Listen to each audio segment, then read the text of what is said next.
একটি সময় ছিল তার প্রতিদ্বন্দ্বী ছিল, তারপরে আমি বিশ্বাস করি সে তার প্রতিদ্বন্দ্বী তৈরি হতে দেয়নি। আমি আমি আপনারা প্যাচ দিচ্ছেন আমি জানি, এই জন্য আমি যত চেষ্টা করি আমি প্যাচের বাইরে থাকতে চাই। তারপরেও বাট কিছু কিছু সময় you have to speak the truth. আমি বলছি না খালি পোস্টে গোল দিচ্ছে, এটা সম্ভব না, বিকজ আনডাউটলি বলবো যে হি ইজ ব্লেসড বাই আল্লাহ, নাহলে সেই এই জায়গাটায় যেতে পারতো না সে। বাট একটি সময় ছিল তার প্রতিদ্বন্দ্বী ছিল, তারপরে আমি বিশ্বাস করি সে তার প্রতিদ্বন্দ্বী তৈরি হতে দেয়নি। কেন দেয়নি সেটা আপনারা জানেন, আমি বলবো না। আপনারাই বলেন আমাকে সাকিবের কাছে কোনো প্রতিদ্বন্দ্বী নেই কেন, এই প্রশ্নটা আপনারা নিজেরা কখনো বলেন না কেন?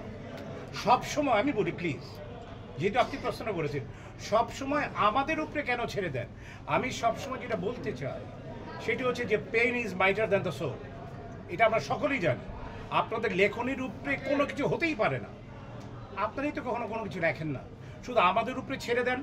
আমরা কেমন একটা কথা বলবো সেটাকে ধরে আরও 10 জনে কেমন গুতাগুতি করবো, আমরা সেই চিন্তার মধ্যে আমরা থাকি।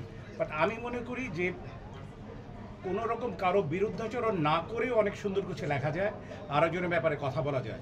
সেটার পাশাপাশি কেন তৈরি হয়নি এই ব্যাপারটি যদি আপনারাও কিছু কিছু সময় বিশ্লেষণ করতেন বা আপনারাও এটা নিয়ে যদি অনেক লেখালেখি করতেন, তাহলে এই শূন্যতা তৈরি হতো না কখনো।